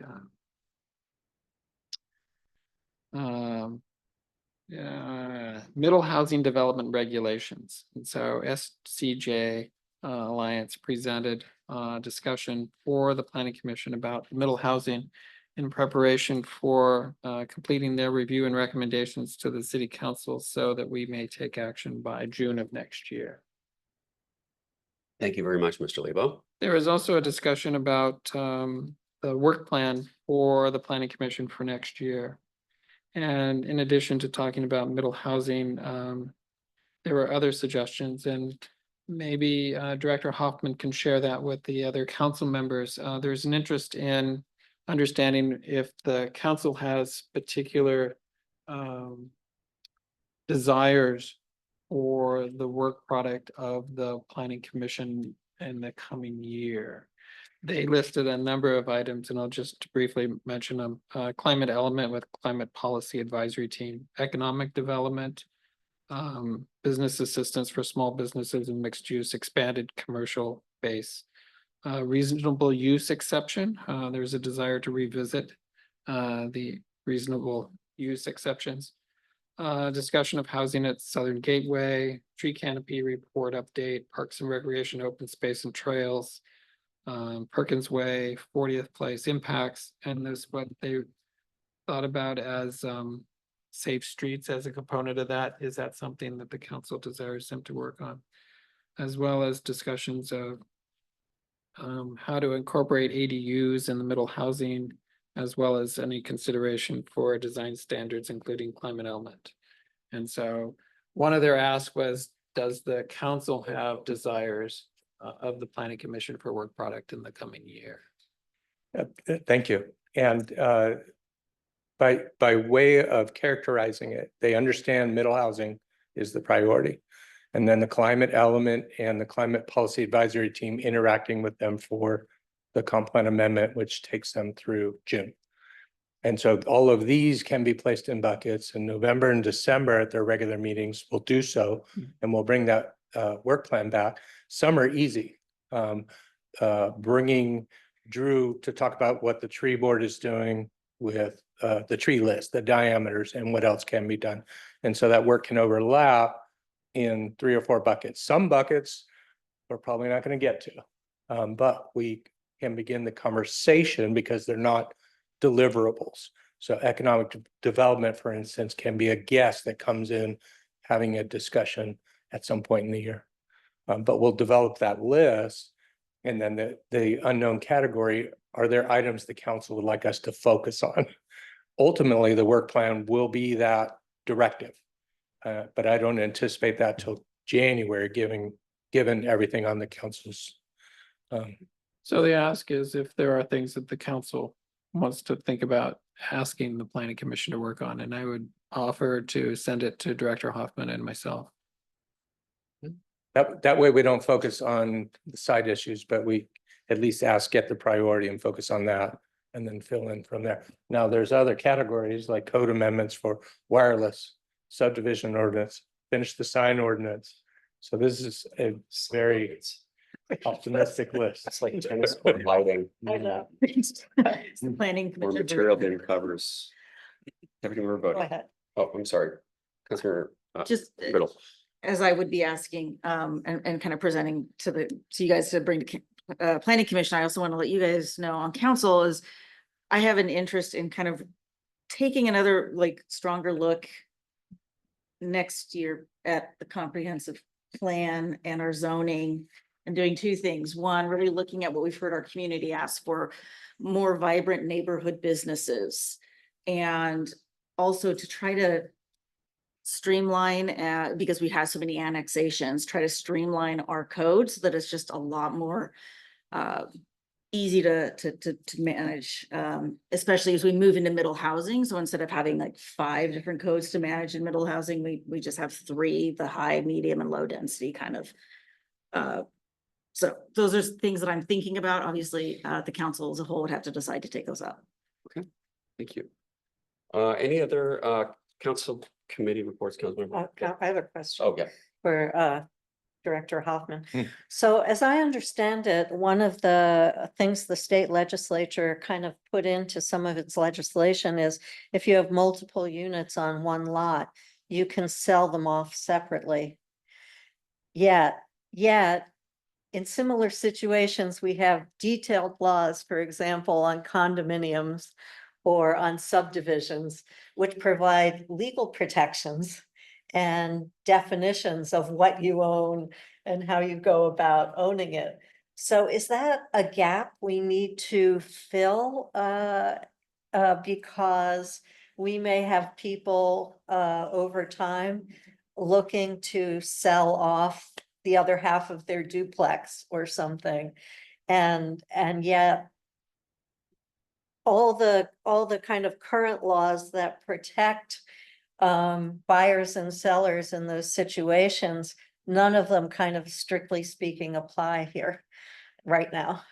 And there's going to be a learning curve. And a determination of how fast and how well it's used from the beginning. So we're not the only ones. The policy is captured in this draft document through December. Right. The hard part then really begins the development regulations due by June, so that we're not subject to the model ordinance. And that's the learning curve. Do we have to do that? Is there Absolutely. model ordinance language on? There how this is, would be but it's sold? not means tested I and just by any think- means. Putting on my old lawyer hat, I think there's gonna be tons of litigation. Yeah, it will be tested. But we need to at least address it by June. Okay, Um, thank you. So it's part of And the then middle tune it housing. from there. Okay, like thank you. Lessons learned as we go forward. And I don't think we're gonna be, this isn't the first of developers creating a house with an ADU and then condoizing and selling the ADU as a separate entity. So this has been done in other cities, and we can have some of those cities as references as to how It they doesn't- managed it. Right now, it doesn't technically require them to condoize it. That's what I'm saying. So the protections that apply So to. whatever they did in their Yeah. city that allows them, we Yeah, could look at that. Yeah, exactly. And we don't have to necessarily come up with our. Yeah. No, ourselves. but what is unit lot subdivision? What, rural Exactly. supply, who repairs the driveway? Thank you. We don't Things like need to that. go Yeah. into it. I just appreciate that we're actually It going won't to be cover easy that. because Yeah. Great. Thank you, guys. I think Councilor Goldman was next. Sure, throwing another possible hot button topic into early next year. The tree board met last week and they started deliberating on exceptional tree diameters. Currently, the current tree code says about 0.75% of trees are exceptional. The tree board is looking at amending the diameters to bring it up to 2%. City Attorney Pratt sent a detailed memo explaining some of the ground rules for this sort of thing. They paid a lot of attention to that. So they're going to be looking at whatever recommendations they make, justifying them with data from the tree inventory in terms of what species to include or not include, what diameters, native species versus non-native species. Should there be a catch-all for every species not on the list? These are all questions that they're grappling with, and they'll continue their deliberations.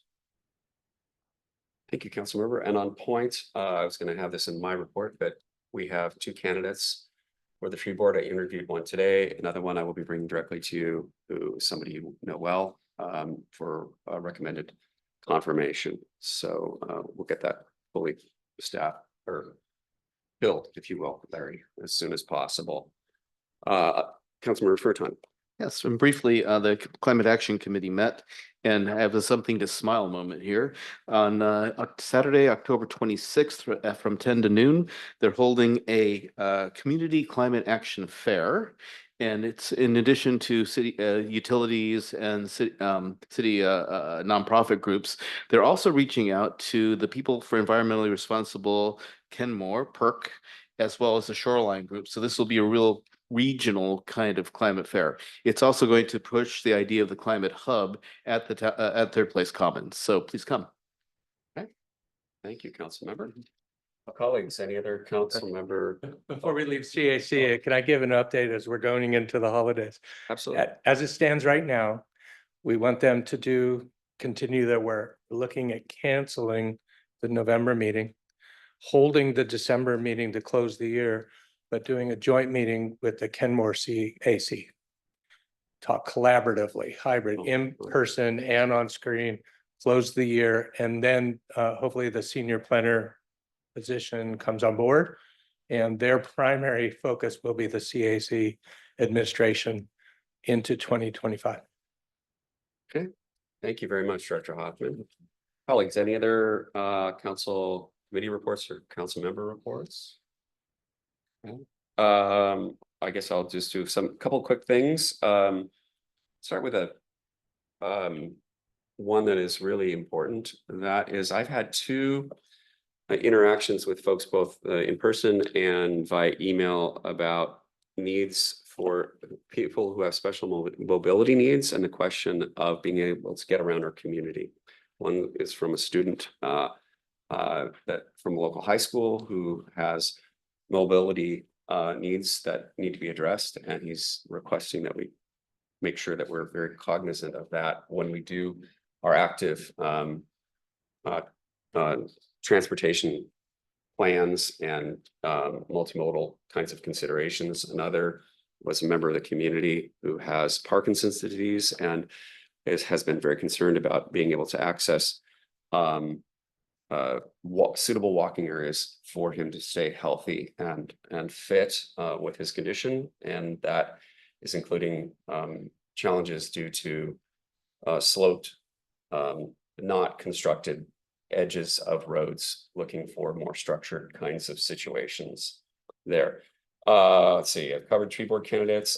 We had I'll go backwards here. We had a fantastic meeting with Representative Jayapal today, Administrator Hill, Director Hoffman, myself, and Amber at the lakefront property today. And we had a really robust conversation about the benefit that a community center in the main house there would bring to the region, as well as the city of Lake Forest Park. It was a very, Jake Johnson, our federal lobbyist, was there helping guide us along the way as well. Had the pleasure of having several conversations with Councilmember Dembowski this past Saturday at a where he presented a $7,500 check to the Friends of Third Place Commons, which was I know was very graciously received from the new director Celia, as well as from the board chair Aaron Stadler.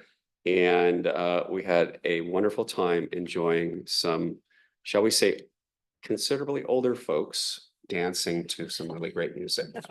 And it illustrated to all of us that we need to get out more and make sure we're engaged with all ages, because it was really, really fun to see. And with that, city administrator's report. Sorry, I'm there's sorry. one- Please. The Shoreline School District met tonight, like same time as our meeting. So I guess we'll find out tomorrow whether Brookside is still on the chopping block or not. Yes, thank you. It was streamed live, so I think there's a recording as well. Thank you for the reminder, Larry. Oh, and on point to about Brookside and that area, traffic speeds are down to 24.08. I'm not sure we're gonna get much lower than that, but it's working, folks. Whatever happens with the number of citations, we hope there's zero, but people are really slowing down, and it's getting noticed out there. So it's really good.